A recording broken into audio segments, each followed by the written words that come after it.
Bu. Iya, terima kasih ya. Ibu, perkenalkan nama saya Nini Suryaningsih. Di sini saya mau melakukan konseling pemberian dan penyimpanan ASI. Ya, di sini saya sudah sajikan leafletnya supaya ibu juga bisa baca-baca sedikit. Oke, nanti kalau ada pertanyaan ibu bisa tanyakan ke saya. Kalau saya tahu saya jawab. Ya. Oke, nama ibu siapa Bu sebelumnya? Ibu Lisa. Ibu Lisa ya. Umur ibu berapa? 24. 24. Sekarang anak ibu udah umur berapa? Sekarang umurnya hampir 5 bulan. 5 bulan ya. Oke, ibu ini akan dilakukan sekitar kurang lebih 20 menitan ya. Oke. Langsung saja kita mulai ya Bu. Apa ibu bersedia?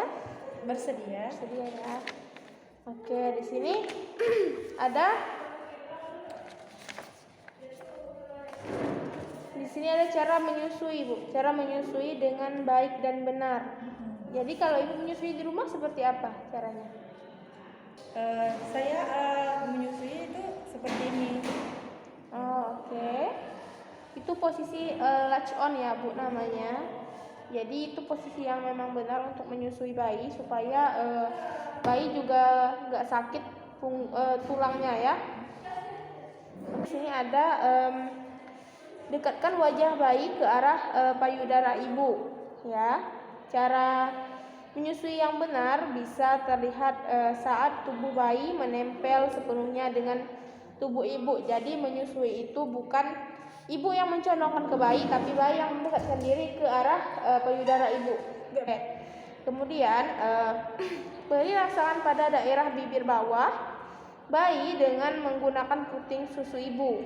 Jadi beri langsung sodorkan putingnya ke arah mulut bayi ya. Ke bibir bawahnya. Iya, ke bibir bawahnya maksud saya.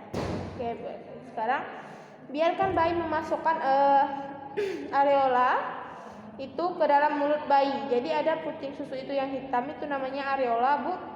Ya, itu nanti bayi masukkan ke dalam mulutnya. Kemudian bayi akan mulai menggunakan lidahnya untuk mengisap ASI, ya. Oke, karena ibu kan ASI eksklusif ya. Iya. Kemudian ketika ibu ingin menyudahi atau berpindah ke payudara yang lain, letakkan satu jari ibu ke sudut bibir bayi supaya bayi melepaskan isapannya. Jadi bisa diletakkan di sudut bibir bayi di sini supaya bayi itu melepaskan hisapannya dari payudara ya. Kemudian biarkan bayi mengatur sendiri kecepatannya saat menyusu ketika payudara terasa lebih lunak setelah bayi menyusui, karena kan sebelum menyusui itu payudara kencang ya Bu dengan air susu. Iya. Ya, jadi setelah bayi menyusu payudara itu akan melunak karena air susunya sudah dihisap oleh bayi. Seperti itu. Kemudian bayi yang diberi susu formula rentan terhadap penyakit di sini. Ini ada contoh penyakit yang rentan sekali jika bayi diberi susu formula. Yang pertama ada infeksi saluran pencernaan, muntah, mencret itu ya. Jadi kalau bayi diberi susu formula itu rentan sekali bayi ini mengalami infeksi, apalagi infeksi saluran pencernaan. Karena ada susu formula yang memang tidak cocok dengan saluran pencernaannya. Begitu. Infeksi saluran pernapasan, kemudian ada meningkatnya risiko alergi, kemudian ada meningkatnya risiko serangan asma, kemudian menurunkan perkembangan kecerdasan kognitif karena ASI itu juga melatih perkembangan kecerdasan kognitif bayi, Bu. Kalau susu formula itu dia tidak terlalu melatih dan perkembangan kecerdasan kognitifnya itu tidak seperti kita memberi ASI kepada bayi kita. Begitu. Kemudian meningkatkan risiko kegemukan atau obesitas karena di dalam susu formula itu ada gula. Iya. Ya, Bu. Oke.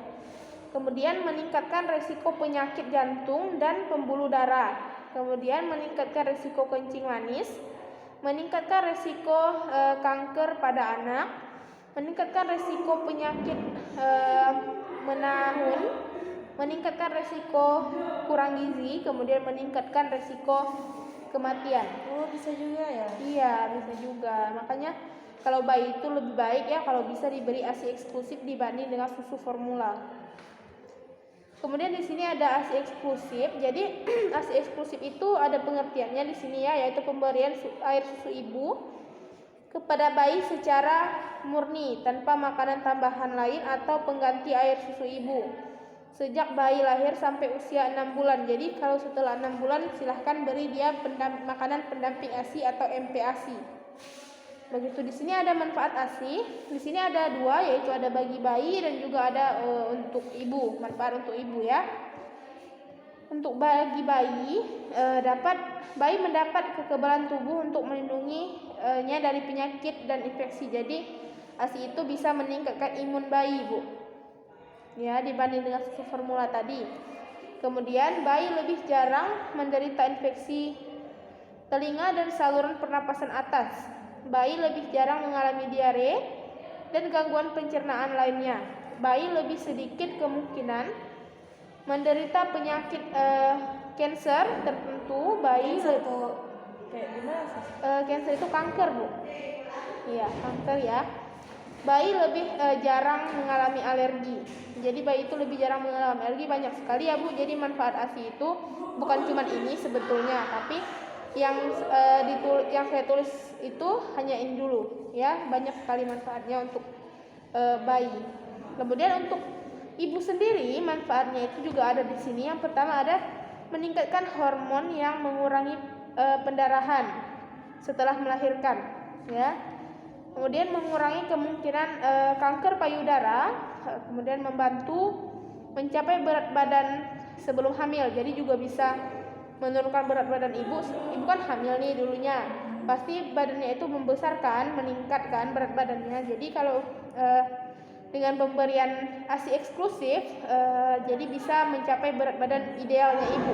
Oh iya, Sus. Iya. Meningkatkan mineralisasi tulang pasca persalinan, kemudian alat kontrasepsi alamiah, dan meningkatkan ikatan ibu dan anak, karena kan ibu menyusuinya langsung murni dari tubuh ibu sendiri, makanya dia meningkatkan kedekatan ibu dan anak. Begitu. Kemudian ini cara memerah ASI ya, Bu. Misalnya ibu mau pergi kemana, terus ibu tidak bisa membawa anak ibu, tapi anak ibu pakai ASI eksklusif. Jadi ibu bisa memerahnya, kemudian menyimpannya di dalam botol, baru diberikan nanti kepada anak ibu. Yang pertama, posisikan tangan pada salah satu payudara, kemudian letakkan ibu jari terletak berlawanan dengan jari telunjuk. Misalnya payudara ibu, kemudian letakkan ibu jari berlawanan dengan jari telunjuk. Misalnya jari telunjuk di bawah, jari jempolnya itu di atas. Begitu. Kemudian pertahankan tetap pada bagian areola. Jadi bagian areola bagian yang coklat itu loh, Bu. Di situ jarinya ya. Kemudian tekan tangan ke arah dada. Tekan tangan begini. Ya, mendorong ke belakang. Lalu dengan lembut tekan jari tangan secara bersamaan. Jadi ditekan seperti ini. Iya. Kemudian tampung ASI peras pada cangkir steril maupun botol ya, Bu. Biasanya kan ada ya botol untuk bayi itu kan. Nah, yang kemudian lakukan juga pada payudara yang lainnya. Jadi pada kedua payudara. Begitu. Kemudian ini untuk penyimpanannya, Bu. Ya. Kemudian ini untuk ada dua, ini waktu penyimpanannya dan ini metode penyimpanan pada lemari es ya. Jadi ini untuk pada suhu 0 sampai 4 derajat Celcius, waktu penyimpannya itu maksimal 8 hari. Ya. Kemudian dalam freezer atau dalam pembeku bisa sampai 2 minggu, Bu. Ya. Kemudian dalam pembekuan ini untuk tadi pembekuan freezer untuk lemari 1 pintu, Bu, dengan suhu minus 15 derajat Celcius ya. Kemudian ini untuk lemari es 2 pintu ya, dengan pembekuan freezer minus 18 derajat Celcius ya. Bisa tahan sampai 3 sampai 4 minggu, Bu. Jadi lebih efektif di dalam lemari es 2 pintu ini karena bisa tahan lebih lama ya. Sekarang ini deep freezer, Bu. Jadi ini sampai 6 sampai 12 minggu bisa tahan. Maksudnya yang khusus pembeku gitu. Iya. Deep freezer itu, ya. Kemudian untuk mencairkan ASI yang beku, tadi kan misalnya Ibu simpannya di freezer, kan beku dia. Ini untuk mencairkannya, Bu. Jadi di sini ada hangatkan ASI pada suhu tubuh 37 sampai 37 derajat Celcius. Jadi pada suhu tubuh Ibu, misalnya suhu tubuh Ibu berapa, nanti dihangatkan sesuai dengan itu 37 derajat. Ibaratnya suhu manusia lah, Bu, ya. Kemudian jangan dimasak. Sebaiknya dengan cara ini, Bu. Ini ada beberapa cara untuk mencairkan ASI yang beku. Yang pertama, cairkan ASI beku dengan penurunan suhu secara bertahap selama 1 malam dalam lemari pendingin. Maksudnya, kan tadi dalam freezer. Iya. Di bawah lemari pendingin itu ada biasanya yang memang bagian yang hanya untuk mendinginkan, tidak untuk membekukan. Untuk sayur itu ya?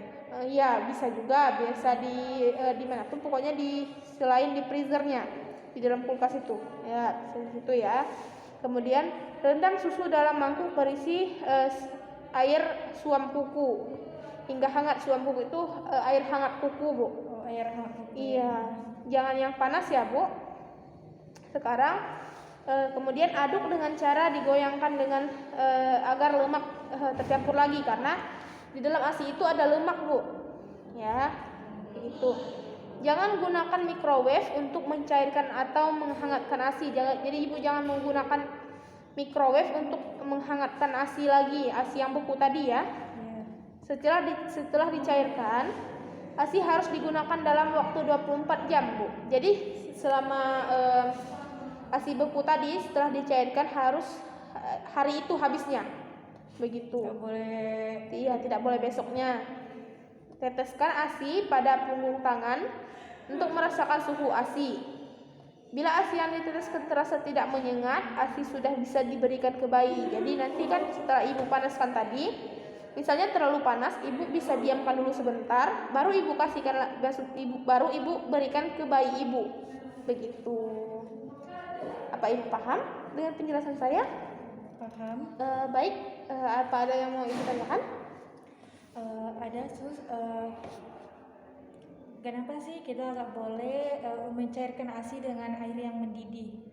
Karena, Bu, kalau airnya itu mendidih, nanti nutrisi di dalam susu itu bisa hilang, Bu. Begitu seperti kita memasak sayur. Kalau sayurnya itu terlalu panas, terlalu mendidih, maka zat-zat yang dalam sayurnya itu akan hilang. Begitu.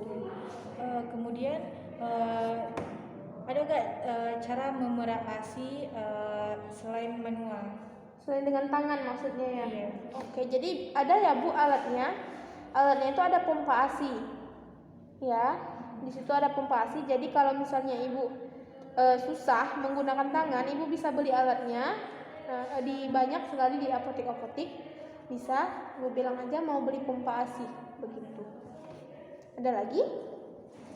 Mungkin itu saja sih. Mungkin itu saja ya, baiklah. Kalau tidak ada lagi, kita akhiri ya konseling untuk pemberian dan penyimpanan ASI hari ini. Terima kasih Ibu sudah datang ke konseling ini, dan saya permisi dulu ya, Bu. Terima kasih, Ibu. Selamat siang.